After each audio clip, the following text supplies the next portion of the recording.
Look, I get it. We're firmly in the midst of the Emilia Perez drama, but I have videos on that already, and until something else happens, I want to focus on the awards. The first batch of awards that we have this weekend are the Critics' Choice Awards.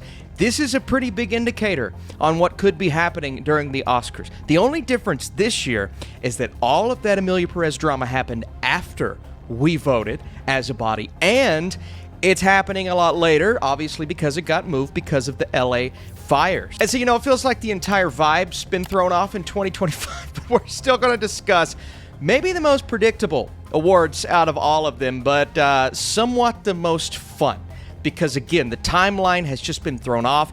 It feels like I voted a month ago because I kind of did vote a month ago. And so I'm going to be using the Awards Expert app. This is not an ad, but I do love my guys over on the Oscar Expert YouTube channel. Brother Bro, they are rocking and rolling with the Awards Expert app. So please go check them out. There's my shout out that you definitely didn't pay me under the table to do. And let's start with Best Picture. And I know everyone wants a curveball being thrown at them right about now, but if we look back to before all of the drama and the madness, and I'm not even talking about Emilia Perez, I'm just talking about the fact that there really hasn't been a front runner for the Oscars as of late. I think over the last month, we go from movie to movie. I mean, who was it? Variety just came out and said a complete unknown is going to win Best Picture, and I'm sitting back going, what? We've went from Brutalist to Emilia Perez to Anora, back to Brutalist, Emilia Perez, and now a complete unknown. What are we doing? But you know what? I'm going back to the olden days, aka 2024, when Anora was just crushing it with critics groups. And for the Critics' Choice Awards, we can look at some of the other preliminaries, and the Golden Globes, we watch that as critics and we vote after that happens. It's cool. It's all fine and dandy and fun. But at the end of the day, critics love Anora. They also love The Brutalist, but The Brutalist wasn't dominating and sweeping, and I feel as if we had enough time to kind of watch Anora, allow it to soak in, whereas, if you're part of the Critics' Choice Awards, most likely you have access to a movie like The Brutalist. I know I did, and I know other people did, but some people may not have gotten to it in time. Others watched Anora months ago, allowed it to soak in, and because it was doing so well with critics in general, I'm talking Mikey Madison, and I'm talking the film itself, and was the awards darling prior to early 2025. I'm going back to the roots of it all, where it all started, is what it feels like, and I'm going Anora. And as you can see, I have The Brutalist and Conclave second and third. I feel as if those movies have, still a slight chance to win, especially The Brutalist, since I have Courbet winning what I have him winning. We'll talk about that. And since The Brutalist is one of those other critics' darlings, if you will, I still think those movies have a shot. Now, would I like to see a movie in Dune winning it? Yeah. Absolutely. Did I vote for Dune? Probably, but I know there's no shot. I still got to go where my heart takes me, Austin, is there a wild card here? If I had to select a wild card, honestly, I think it would be Sing Sing. I believe Sing Sing could come out of nowhere because critics seem to have loved that movie a lot more than the industry, obviously, because it didn't get that Oscar nomination. And so I'm going to say Sing Sing can come out of nowhere and win it. But that is such a small, we're talking like a 1% chance that happens. I'm going Anora. I'm sticking with Anora. That has been the movie. It will be the movie for the Critics' Choice Awards. And I'm not saying it's going to boost it like, other movies could be boosted by PGA into that front runner for the Oscars. I'm just saying, I know critics like it. Next up, Best Director. And here's one thing I didn't like. I didn't like how the Critics' Choice body came up with, and I don't know how this worked. I guess because of the system in which we voted, the preferential ballot system, that's kind of what we used to vote. I guess somehow we came up with 8. And I don't like that because that gave me no indication as to who was going to get that Oscar nomination for, which it didn't matter anyway because James Mangold got in. James Mangold didn't make the Critics' Choice 8, okay? And somehow he got in for the Oscar.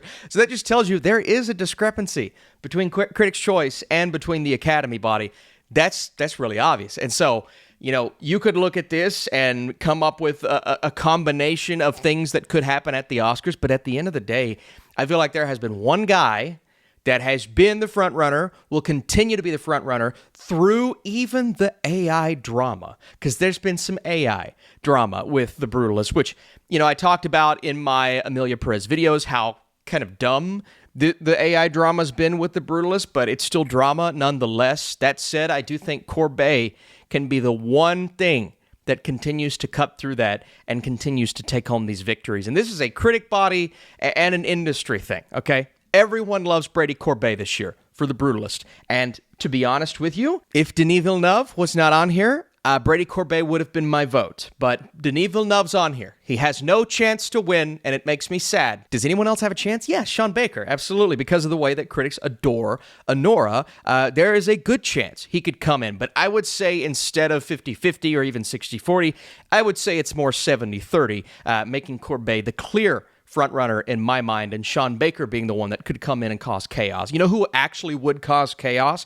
It would be Edward Berger, because I'm giving him the third best chance. But I would put that at, again, 5%, maybe even 1%. Ensemble. Now, if you go to the Awards Expert app, you can see what other people voted for, and Wicked is actually leading the way there. I personally have Conclave in Ensemble. And not because critics didn't like Wicked. Critics really enjoyed Wicked, thought it was a very great film. I thought it was a great film.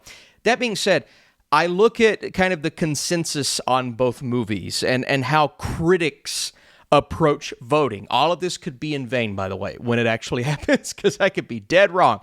But just going off of that kind of snarkier critic mentality, are they going to go for the big blockbuster in Wicked, or are they going to go for something that, on its surface, and I'm not saying this is totally true, feels a bit smarter? I know it's just the cast, but you got to think about how critics vote in these things. And so if I'm predicting here, my brain's going to tell me to predict Conclave and put Wicked second, because the cast of Wicked is awesome. Ariana Grande has a good chance to win here, but Conclave is so stacked with those critical darlings like Ralph Fiennes and John Lithgow and Stanley Tucci. It's hard not to go in that direction now. Again, Wicked does still have a shot. Probably we're still in that 70-30 range, 30% for Wicked. That's where I would go. But I don't want to forget about movies like Anora and Sing Sing on there as well, especially Sing Sing, which could be, again, that one that comes in and spoils everything, doesn't have any impact on the Oscars, because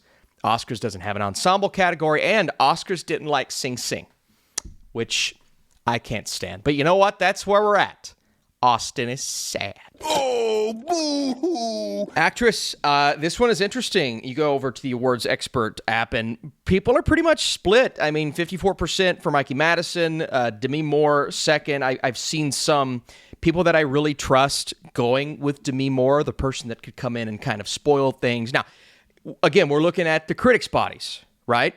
Critics' bodies love and loved Mikey Madison for months. She won everything. And I know Demi Moore had the great speech.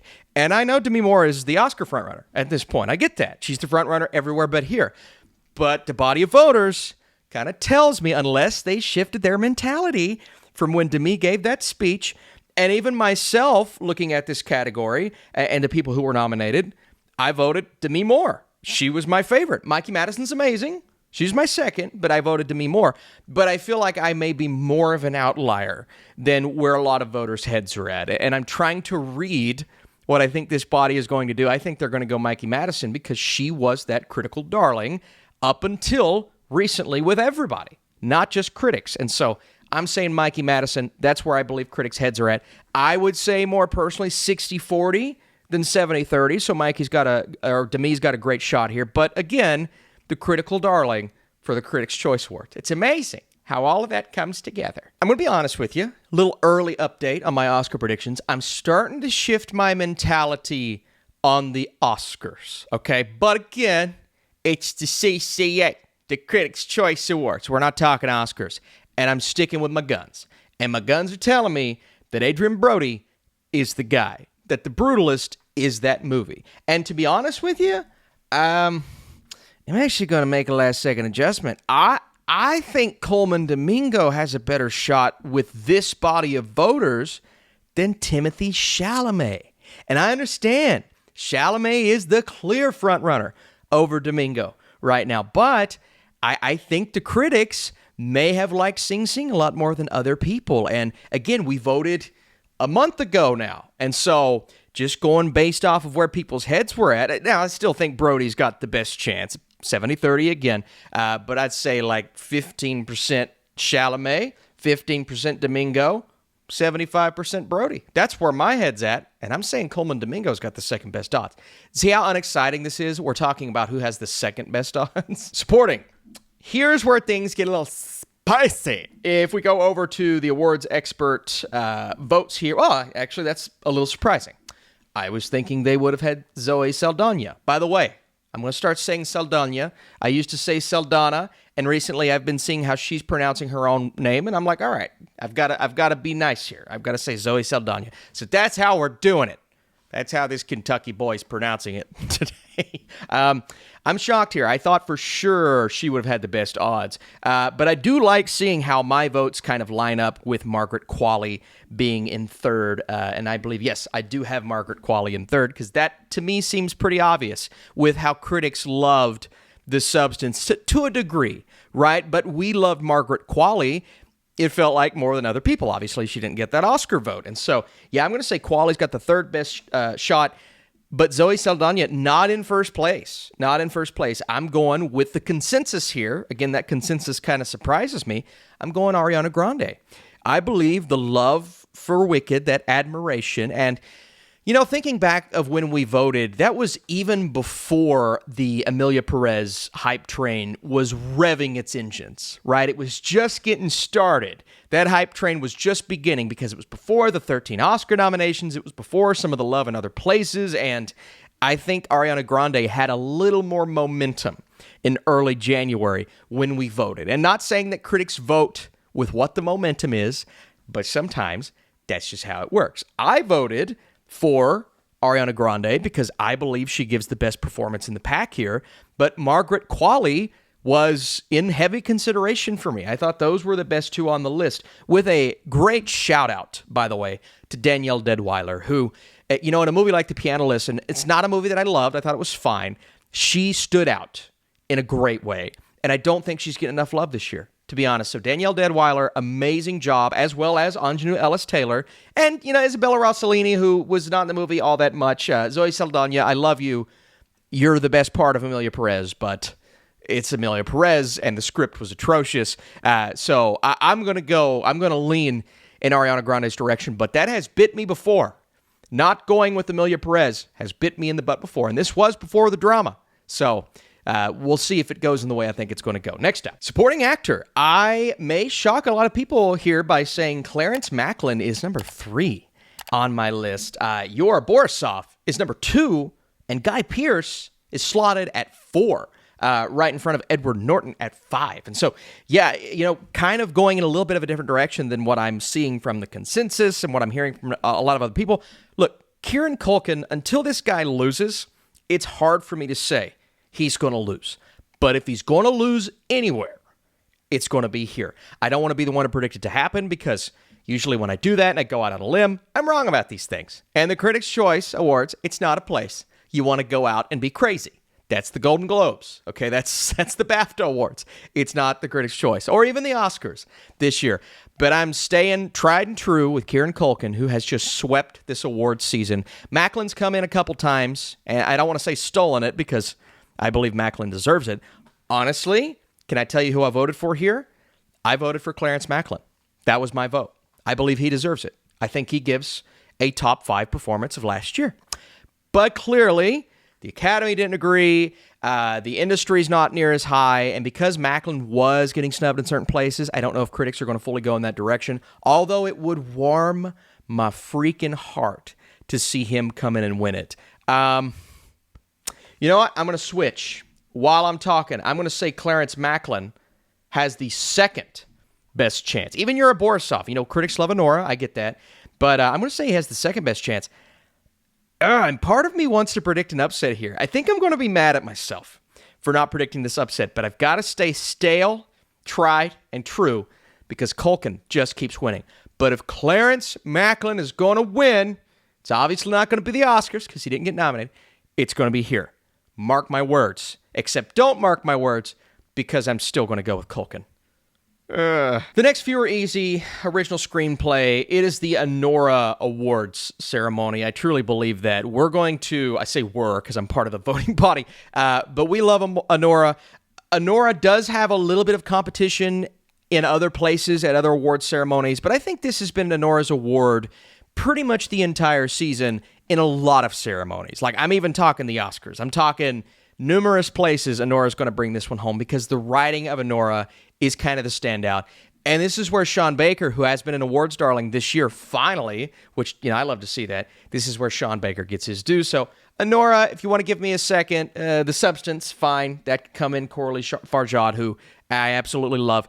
And then maybe The Brutalist in third, but come on, it's Anora's award. And then Best Adapted Screenplay.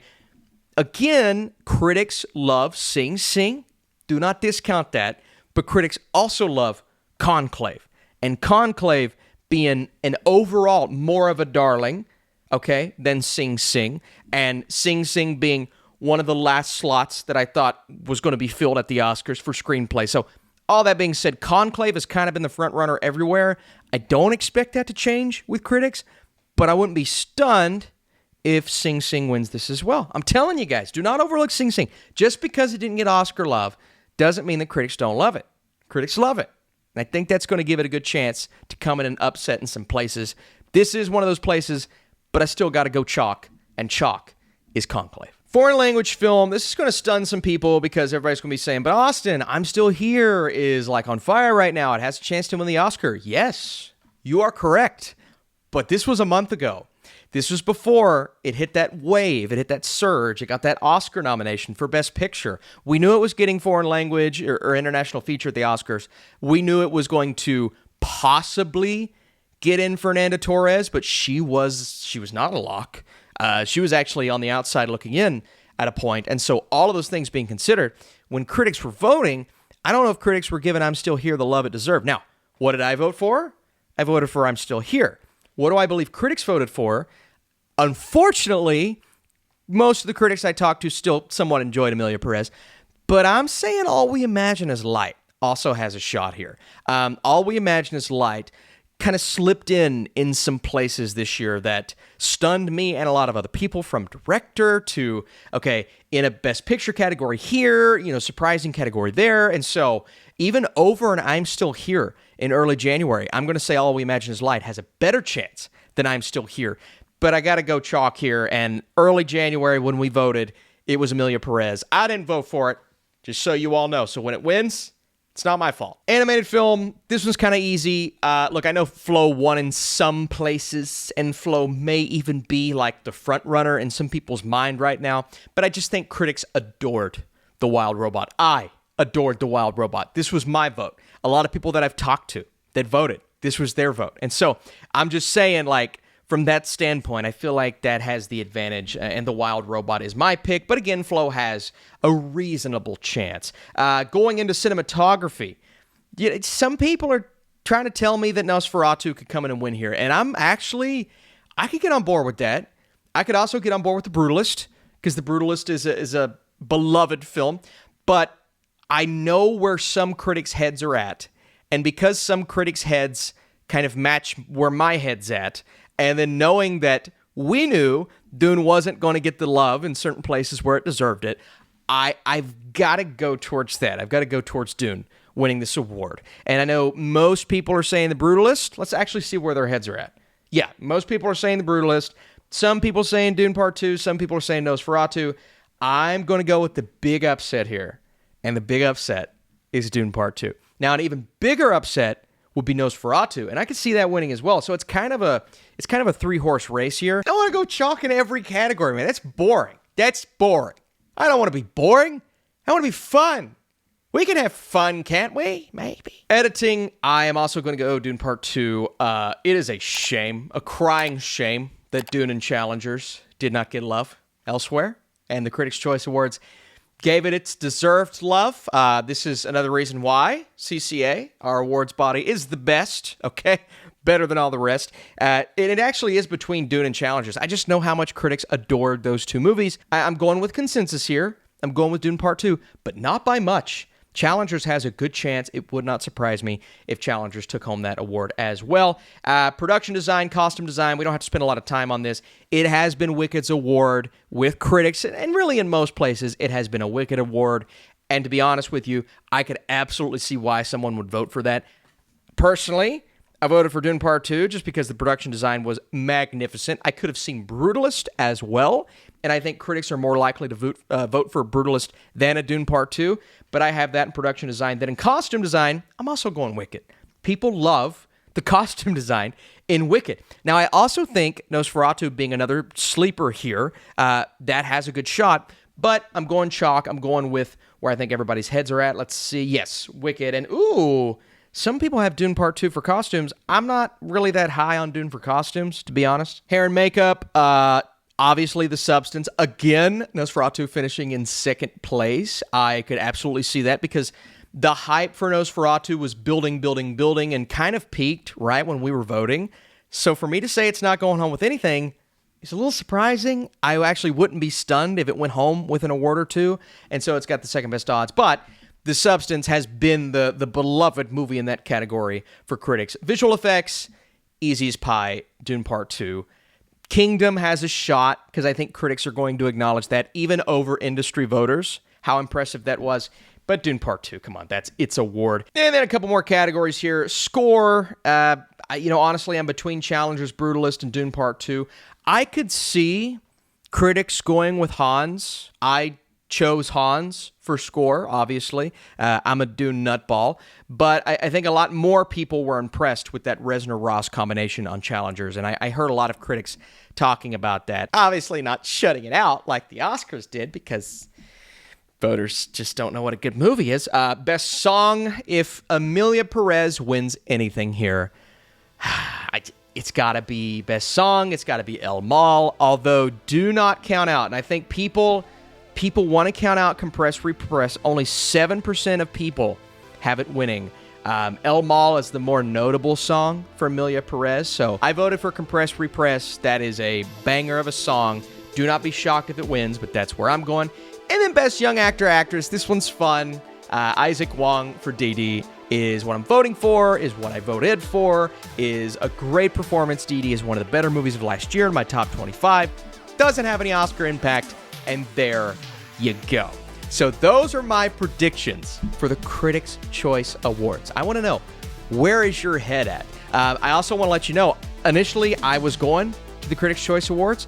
We had something come up. Unfortunately, I'm not going to be able to make it, but I hope everyone that I know that's going, they have a good time. Cody Leach, Sean Chandler, you guys, I'm going to miss you, or you're going to miss me. No, you're not. Come back to this channel, all right? We're going to cover this ceremony in full detail, heavily, on Friday, so do not miss that, man. It's going to be fun. I cannot wait for it, and hopefully we're going to have some crazy reactions in my reaction video. All right, guys. Thanks for watching. See you soon.